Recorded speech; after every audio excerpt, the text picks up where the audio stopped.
Prince Charles and the Duchess of Cornwall met members of Canada's Ukrainian community on the second day of the royal tour. Protesters holding "Abolish the Monarchy" signs stood on the lawn outside the Blessed Virgin Ukrainian Orthodox Cathedral in Ottawa as the royal couple made their way. Charles and Camilla are on a whirlwind three-day tour of the country to mark the Queen's platinum. It comes amid calls for Charles to apologize on behalf of the monarchy for the ill treatment of Indigenous community. Charles addressed the issue of reconciliation in his maiden royal tour speech yesterday, saying it's time to find new ways to come to terms with the darker and more difficult aspects of Canada's past. Although there were small signs of dissent today, there were also crowds of flag-waving well-wishers who turned out, and the couple were given a warm welcome. The royal couple spoke to a refugee family, a mother and her two sons, who recently joined her sister in Ottawa after being forced to flee their home under Russian. The Prince and Duchess were also reintroduced to Ukrainian culture and food,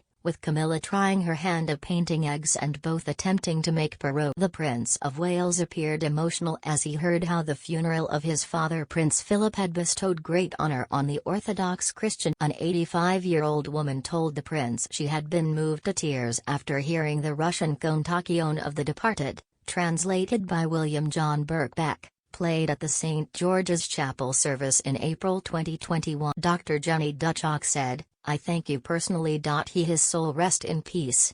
The Prince grasped her arm and sounded moved as he thanked her very much for her work. Dr. Duchok, who spoke to the Prince in the final moments of the visit, said afterwards, "A year ago, at his funeral, his father chose our choir sing it here, and it moved me to tears to have a choir sing it at a royal funeral. It was jubilation. It is a great honor on every Orthodox Christian that he recognized its sacred. We are all proud."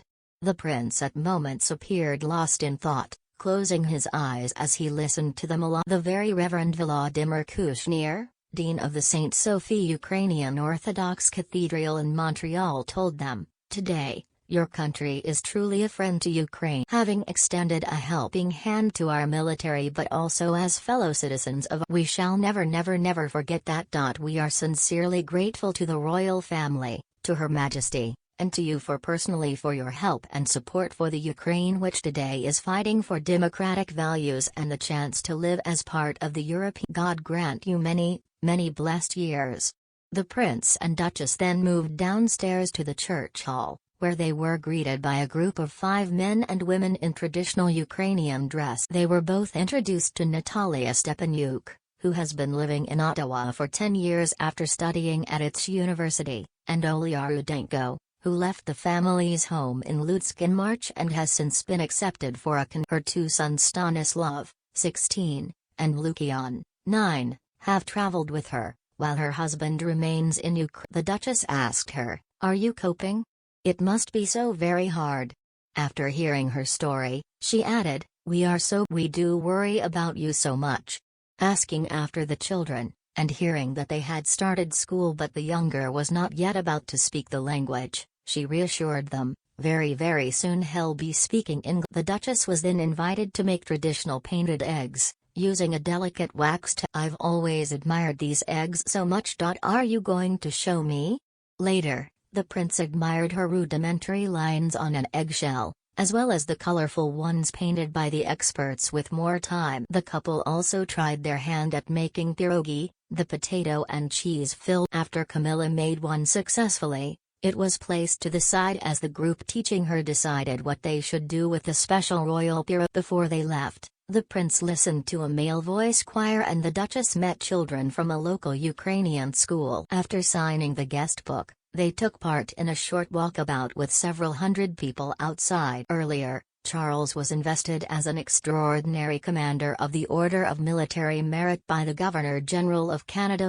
The Prince holds a number of honorary appointments and ranks with the Canadian military, and the order recognizes exceptional service displayed by the men and women of the Canadian Armed Forces. Following the ceremony, the couple laid wreaths as they paid tribute to Canada's war dead. The couple stood before the imposing memorial, symbolizing the sacrifice of all Canadian military in the cause of freedom in all conflicts, as a bugler played the last post and a period of silence was observed. Charles, 73, laid a wreath of poppies, which featured the Prince of Wales' feathers made from white flowers, while Camilla, 74, left a bouquet. Both floral tributes featured cards from the couple with the words "in grateful remembrance" written in French and English. Charles' grandfather, King George VI, unveiled the memorial in May 1939 and the tomb of the unknown soldier was added in 2000, the resting place of a Canadian serviceman from a war cemetery near Vimy Ridge, a First World War battle site in France. At each corner of the tomb a member of the armed forces stood on guard facing outwards, head bowed with their arms resting on a rifle. Earlier, Charles was invested as an extraordinary commander of the Order of Military Merit by the Governor-General of Canada. The Prince holds a number of honorary appointments and ranks with the Canadian military, and the order recognizes exceptional service displayed by the men and women of the Canadian Armed Forces. Charles and Camilla landed in Ottawa yesterday after traveling from Newfoundland and Labrador, where he attended an official welcome ceremony at the Confederation Building in St. John. During the ceremony the Prince made a speech saying it's time to find new ways to come to terms with the darker and more difficult aspects of Canada's past as he addressed reconciliation for the treatment of Indigenous communities in Canada. He had been urged to apologize on behalf of the monarchy ahead of touching down in Canada on their first day of their tour. Cassidy Caron, National Council President of the Métis people, said she intended to raise the issue personally with the heir to the throne when they meet today. Mary T.G., Executive Director of Child and Family Services at Carrier Sakani Family Services in the province of British Columbia, said, "They also have to understand that they are not the leaders in our nation,"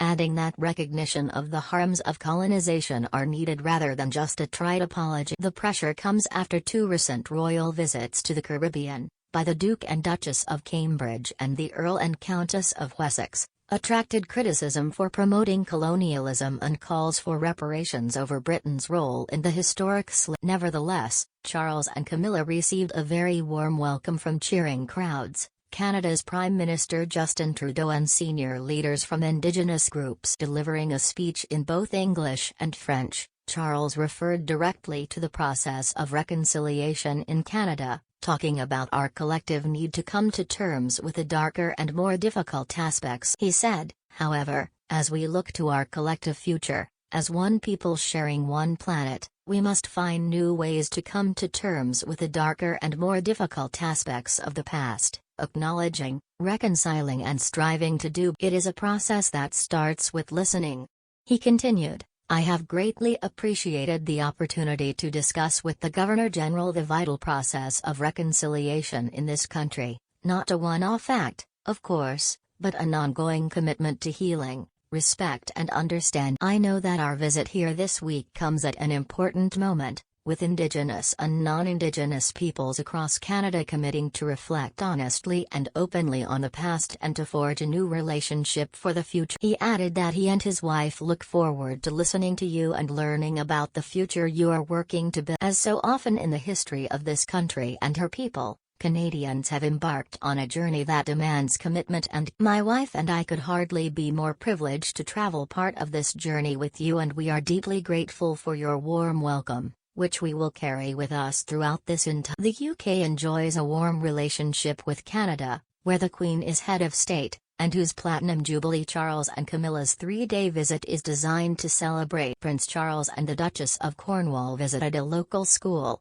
toured a market and watched a performance by the Canadian Mounties on an action-packed second day of their The Prince of Wales and Duchess of Cornwall started the day in Ottawa after jetting in from Newfoundland on Tuesday. The royal couple laid a wreath at the National War Memorial and attended a service at a Ukrainian Orthodox cathedral before carrying out a string of engagements celebrating local culture and industry. Charles and Camilla looked enthralled as they took front-row seats for the spectacular musical ride performed by 20 members of the Royal Canadian Mounted Police, known. Camilla tapped her feet to the music during the modern take on a classic Canadian tradition. The Mounties carried out complicated and choreographed artistic display to music with names such as the Spiral, Dome, Star. They also reenacted the diamond, which was created for the Queen's Diamond. The crowd included first responders representing fire, paramedic, healthcare, older people from care/retirement homes and law enforcement organizations from across Ottawa and Gatineau and their families,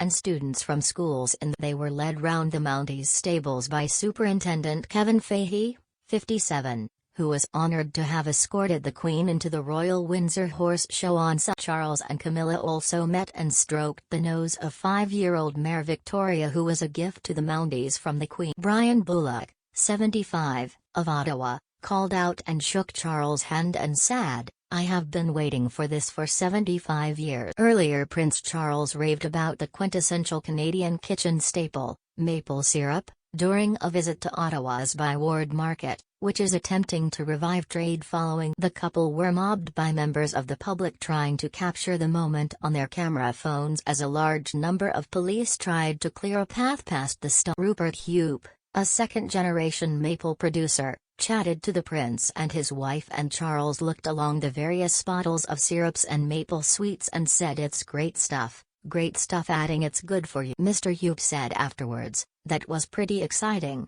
something that doesn't happen." He seemed to know about maple syrup.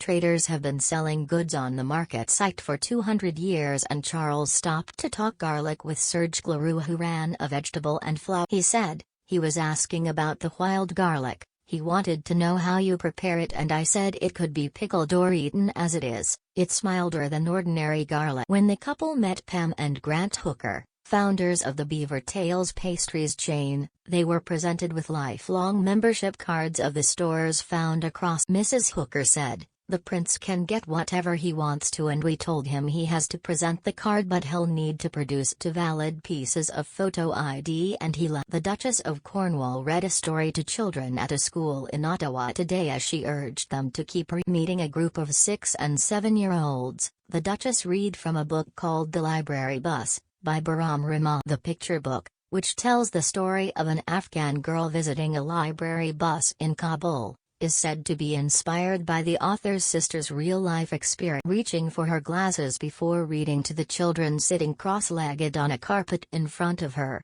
the Duchess smiled and asked them, "Is everybody on their best behavior?"